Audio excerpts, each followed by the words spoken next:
और अब बरेली हिंसा से जुड़ी बड़ी खबर, जहां बरेली कप्तान अनुराग आर्य का बड़ा खुलासा। दंगे की साजिश थी हिंसा, बोतल बम से लेकर असलहा बरामद। बरेली में हाल ही में हुई हिंसा को लेकर जिले के कप्तान अनुराग आर्य ने बड़ा बयान दिया है। उन्होंने कहा कि यह कोई सामान्य घटना नहीं थी, बल्कि एक सुनियोजित दंगे की साजिश थी। कप्तान ने बताया कि हिंसा प्रभावित इलाकों में की गई छापेमारी में चौंकाने वाले सबूत बरामद हुए हैं। कांच की बोतलों में पेट्रोल भरा हुआ मिला, जिसे बम के रूप में इस्तेमाल करने की तैयारी थी। पुलिस ने 315 बोर और 312 बोर के खाली खोखे भी बरामद किए हैं। मौके से 312 बोर के जिंदा कारतूस और एक तमंचा भी बरामद किया गया है। इसके अलावा बड़ी मात्रा में ब्लेड और चाकू भी मिले हैं, जिससे हिंसा फैलाने की गहरी साजिश उजागर हो रही है। एसपी अनुराग आर्य ने जानकारी दी कि अब तक मौलाना समेत 8 लोगों को गिरफ्तार किया जा चुका है। पुलिस का दावा है कि एक भी दबंगई व दंगाई बख्शा नहीं जाएगा और साजिशकर्ता को जेल की सलाखों के पीछे भेजा जाएगा। उन्होंने कहा कि बरेली में कानून व्यवस्था को चुनौती देने वालों को किसी भी हाल में छोड़ा नहीं जाएगा। पुलिस प्रशासन की टीम लगातार छापेमारी और तलाशी अभियान चला रही है। जैसा कि आप अवगत हैं कि जुमे की नमाज के बाद कुछ जगहों पे अलग अलग थाना क्षेत्रों में पुलिस और प्रशासन की जो ड्यूटियां लगी हुई थी, वहां पे कुछ लोगों के द्वारा हिंसक प्रदर्शन किया गया, जिसके संबंध में कल हम लोगों ने बताया था कि हम कठोर विधिक कार्रवाई सुनिश्चित करेंगे। उसमें हम लोगों के द्वारा अब तक कुल 10 FIR दर्ज की गई हैं, जिसमें थाना कोतवाली में 5 FIR दर्ज की गई है, थाना बारादरी में 2 FIR दर्ज की गई है, थाना किला प्रेमनगर और कैंट में 1-1 FIR दर्ज की गई है। इन दर्ज FIRों में आज हम लोगों के द्वारा कुल 8 अपराधियों को, जो इस घटना में शामिल थे, 8 अभियुक्तों को गिरफ्तार करके जेल भेजा गया है। उनके नाम मैं आपको पढ़ के बता देता हूँ। मौलाना तौकीर रजा, सरफराज पुत्र सलीम, मनीफुद्दीन पुत्र जरीफुद्दीन, अजीम अहमद पुत्र नसीम अहमद, मोहम्मद शरीफ पुत्र मोहम्मद अहमद, मोहम्मद आमिर पुत्र मोहम्मद जाहिद, रिहान पुत्र राजू और मोहम्मद सरफराज पुत्र समीम। इन 8 लोगों को आज हम लोगों के द्वारा गिरफ्तार किया गया है और जो रिमांड मजिस्ट्रेट हैं उनके समक्ष पेश करते हुए न्यायिक हिरासत में इनको लिया गया है। कोर्ट के आदेश के उपरांत इनको संबंधित जेल में भेजा गया है।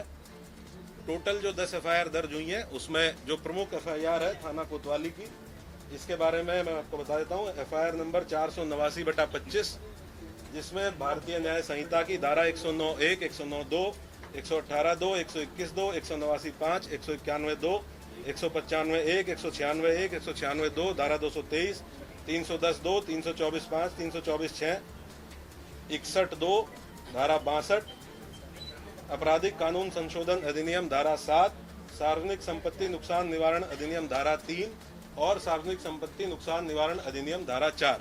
इन समस्त गंभीर धाराओं में जो हमारी प्रमुख FIR है, जो खलील तिराहे पे घटना हुई थी, जिसमें जो पुलिस बल वहां पे लगा हुआ था, मजिस्ट्रेट्स जो वहां पे लगे हुए थे, इनके द्वारा बहुत संयमित तरीके से वहां जो भीड़ आई अचानक से, उसको रोकने का प्रयास किया गया, समझाने बुझाने का प्रयास किया गया।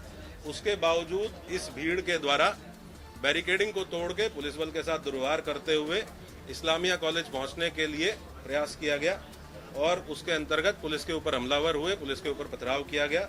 वहां से हम लोगों के द्वारा जो सामग्री रिकवर हुई है, उसके बारे में मैं आपको बता देता हूँ। ईंट पत्थर के टुकड़े भारी मात्रा में रिकवर किए गए हैं, चप्पल जूते भारी मात्रा में, पुलिस के टूटे हुए बैरिकेड रिकवर किए गए हैं। वहां से कुछ ब्लेड्स, खोखा कारतूस 12 बोर और 315 बोर के, जो संभवतः फायरिंग में यूज होंगे, वो रिकवर किए गए हैं। जिंदा कारतूस रिकवर किए गए हैं। एक तमंचा 12 बोर का, जो संभवतः वहां किसी उपद्रवी के पास से गिर गया था भगदड़ में, एक ये रिकवर किया गया है। अवैध चाकू, लाठी, डंडे और कुछ कांच की टूटी हुई बोतलों के टुकड़े, जिनसे पेट्रोल की बदबू आ रही है, जो संभवतः पेट्रोल भर के लाया गया था। ये सारी चीजें वहां से, जो घटनास्थल था खलील तिराहे का, वहां से बरामद की गई है। 2 वाहन क्षतिग्रस्त हुए हैं, गाड़ी संख्या UP 32 EG 3137 और एक मोटरसाइकिल, ये 2 वाहन क्षतिग्रस्त हुए हैं। अभी 8 लोगों को हम लोगों ने गिरफ्तार किया है। टोटल हम लोगों ने 39 लोगों को अब तक हिरासत में लिया है। 8 लोगों को गिरफ्तार करके न्यायिक हिरासत में भेज दिया गया है, जेल भेज दिया गया है। बाकी जितने लोग हैं उनसे हम लोग जो विधिक प्रोसीजर है पूछताछ करते हुए, क्योंकि ये भी बहुत आवश्यक है कि हम इन्वेस्टिगेशन के दौरान ये पता करें कि जो ग्राउंड पे लोग मौजूद थे, जो अलग अलग चौराहों पे पुलिस के साथ मिसबिहेव कर रहे थे, पुलिस के ऊपर हमलावर थे, पथराव कर रहे थे। और इनके पीछे कौन व्यक्ति था जो इनसे लगातार संपर्क में रहते हुए इनको ये करने के लिए उकसा रहा था। तो उस बिंदु पे इनसे पूछताछ की जा रही है। इनके मोबाइल फोन जिन जिनके रिकवर किए गए हैं उन मोबाइल फोन से भी एविडेंस कलेक्शन किया जा रहा है।